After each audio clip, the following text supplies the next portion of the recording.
नमस्कार, मैं कृमल हरिया और आप देख रहे हैं 4 PM गुजरात। 11 जुलाई 2016 ये दिन सबको याद है। गुजरात के गिर सोमनाथ का वो मंजर जहां 4 दलित युवाओं को कार के पीछे बांधकर सरेआम नग्न करके लोहे के पाइप से पीटा गया था। गुनाह क्या था उनका? मरे हुए मवेशी की खाल उतारना। उस वक्त पूरे देश का खून खौला था। अनेक राजनेता फोटो खिंचवाने पहुंचे थे, बड़े बड़े वादे भी हुए थे। आज 10 साल बीत चुके हैं और 10 साल के बाद क्या आया? फैसला। वेरावल सेशन कोर्ट का 340 पन्नों का ये फैसला। लोग इसे ऐतिहासिक कह रहे हैं, लेकिन क्या वाकई ये इंसाफ है या दलितों के जख्मों पर छिड़का गया नमक? आज सिस्टम से सवाल पूछना जरूरी है। चलिए इस इंसाफ का पोस्टमार्टम करते हैं। 42 आरोपी थे, जिनमें से 37 को साक्ष्यों के अभाव में छोड़ दिया गया। उन 37 में वो पुलिस वाले भी शामिल हैं जिन पर लापरवाही का आरोप था। बचे 5 मुख्य आरोपी: रमेश यादव, राकेश जोशी, प्रमोद गोस्वामी, नागजी डाया और बलवंत गोस्वामी। कोर्ट ने इन्हें दोषी माना, लेकिन सजा कितनी मिली? सिर्फ और सिर्फ 5 साल।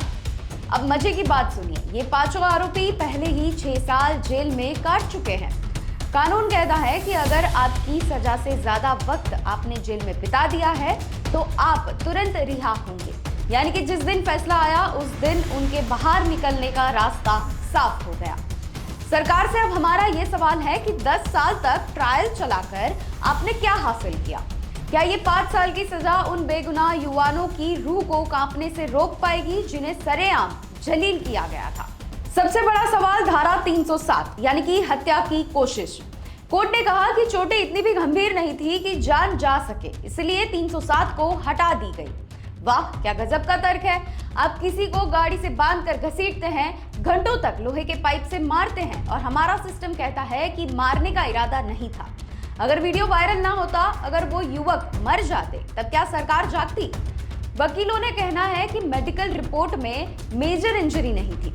अब हम ये पूछना चाहते हैं कि उस वक्त की गुजरात सरकार से कि क्या आपकी पुलिस और जांच एजेंसियों ने जानबूझकर केस को कमजोर बनाया? क्या ये मिली भगत नहीं है कि अब 37 लोग साफ बच के निकले और बाकी के 5 को उतनी ही सजा मिली जितनी की वो काट चुके थे? अब बात करते हैं सबसे बड़े राजनीतिक भूचाल की, जो इस कांड के बाद आया।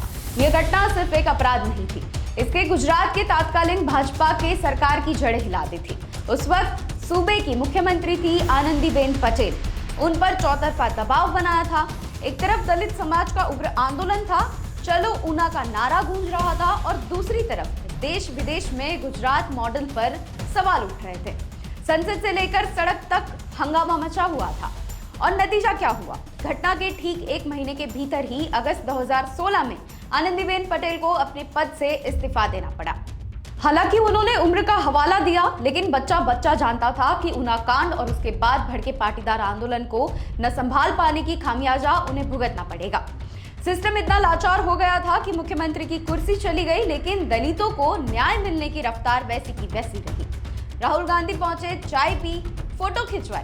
केजरीवाल भी वहां पहुंचे अस्पताल में उनसे मिलने। सबने कहा कि हम न्याय दिलाएंगे। आनंदीबेन जी ने इस्तीफा देने से पहले वादा किया था कि 2 साल में विशेष अदालत बनाकर न्याय मिलेगा। तो आनंदीबेन जी, आपकी कुर्सी भी चली गई, लेकिन आपका वादा भी पूरा नहीं हुआ। आज 10 साल लग गए और मिला क्या? शून्य। आज वो पीड़ित परिवार कह रहा है कि वो पहले से ज्यादा डरे हुए हैं। बशराम भाई सरवैया के पिता ने फैसले के बाद से खाना नहीं खाया। आखिर क्यों? क्योंकि उन्हें न्याय नहीं, अपना अंत दिख रहा है। क्या सरकार ये गारंटी ले सकती है कि जो 37 लोग छूट गए हैं, जिनमें पुलिस वाले भी शामिल हैं, वो उन पीड़ितों को दोबारा परेशान नहीं करेंगे? या फिर दलितों के वोट बैंक की राजनीति खत्म होते ही उन्हें उनके हाल पर छोड़ दिया गया है? आनंदीबेन जी, आपने कहा था कि 2 साल में न्याय मिलेगा, 10 साल लग गए और मिला क्या? शून्य। क्या सरकार ये गारंटी ले सकती है कि जो 37 लोग छूट गए हैं वो उन पीड़ितों को दोबारा परेशान नहीं करेंगे? या फिर दलितों के वोट बैंक की राजनीति खत्म होते ही उन्हें उनके हाल पर छोड़ दिया गया है? लेकिन गुजरात की धरती ने कभी हार मानना नहीं सीखा।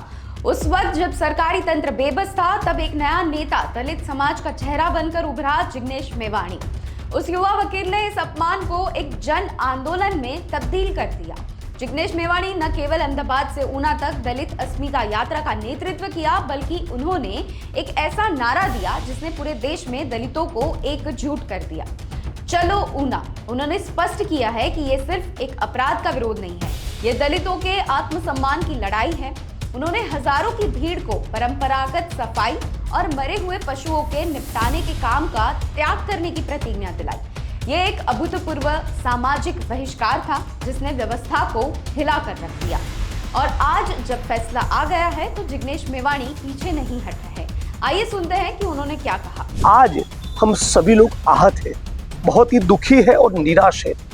कम से कम 36-37 लोग जो ऊना के इस कांड में अभियुक्त थे, जो अक्यूज और आरोपी थे, उन 36-37 लोगों को बाइज्जत बरी कर दिया गया है, उनको छोड़ दिया गया है। केवल 5 लोगों को ही सजा सुनाई गई है। तो हम लोग सरकार से उम्मीद करते हैं, सरकार से मांग करते हैं कि गुजरात की भाजपा सरकार यदि एक सबक सिखाना चाहती है, इन तथाकथित गौरक्षकों को एक न्याय दिलाना चाहती है, तो गुजरात की भाजपा सरकार को हाई कोर्ट और सुप्रीम कोर्ट के बेस्ट लॉयर के जरिए इस सेशंस कोर्ट के, ट्रायल कोर्ट के जजमेंट को अपील में लेके जाना चाहिए, उसको चैलेंज करना चाहिए।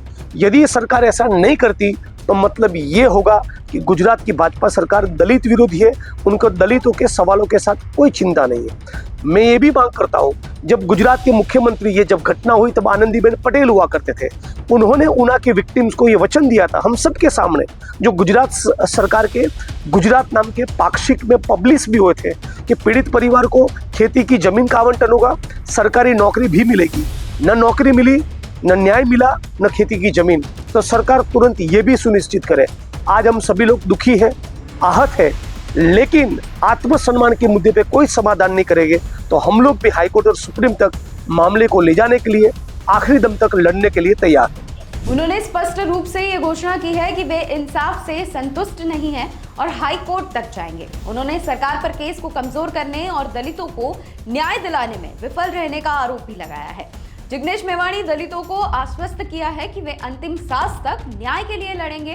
वे जानते हैं कि यह लड़ाई आसान नहीं है, लेकिन वे पीछे हटने वाले भी नहीं हैं। जिग्नेश मेवाणी के नेतृत्व में दलित समाज एकजुट है और न्याय के लिए लड़ने को तैयार है। क्या अब भी सरकार इस आंदोलन को दबा पाएगी? क्या अब भी इस बार भी न्याय मिलेगा? जब व्यवस्था साथ छोड़ देती है तो इंसान क्या करता है? 2018 में इन पीड़ित परिवारों सहित 450 लोगों ने बौद्ध धर्म अपना लिया। उन्होंने चीख चीख कर ये कहा कि हमें हिंदू नहीं माना जाता, इसीलिए हम ये धर्म छोड़ रहे हैं। ये तमाचा था इस समाज के चेहरे पर, लेकिन क्या बदला? आज भी सरेआम पिटाई करने वालों को गौरक्षक का चोला उड़ा दिया जाता है। आज भी न्याय की कुर्सी पर बैठे लोग तकनीकी खामियों का सहारा लेकर गुनहगारों को गलियारा दे देते हैं। अगर यही काम किसी रसूखदार के साथ हुआ होता तो क्या अब भी सजा सिर्फ 5 साल होती? क्या तब 37 आरोपी सबूतों की कमी की वजह से छूट जाते? पीड़ित परिवार ने हार नहीं मानी, साफ कहा है कि ये इंसाफ नहीं अन्याय है। वो अब हाई कोर्ट जाएंगे, सुप्रीम कोर्ट जाएंगे, लेकिन मेरा सवाल आप सबसे है, भारत की इस जनता से है, क्या हम ऐसे समाज में रहना चाहते हैं जहां सरेआम अत्याचार का वीडियो होने के बावजूद 10 साल के बाद भी आरोपी मुस्कुराते हुए जेल से बाहर आए? सरकारें आएंगी और जाएंगी, पार्टियां राजनीति भी करेंगी, लेकिन जिस दिन आम आदमी ने सवाल पूछना बंद कर दिया, समझो लोकतंत्र खत्म हो गया। ऊना कांड का ये फैसला भारतीय न्याय व्यवस्था के इतिहास में एक काला धब्बा बनकर रहेगा अगर इसे ऊपरी अदालत में नहीं सुधारा गया। अपनी राय कमेंट में हमें बताएं। क्या आपको लगता है कि ऊना के पीड़ितों को इंसाफ मिला? इस वीडियो को शेयर करें ताकि ये सवाल सोई हुई सरकार के कानों तक पहुंचे। नमस्कार।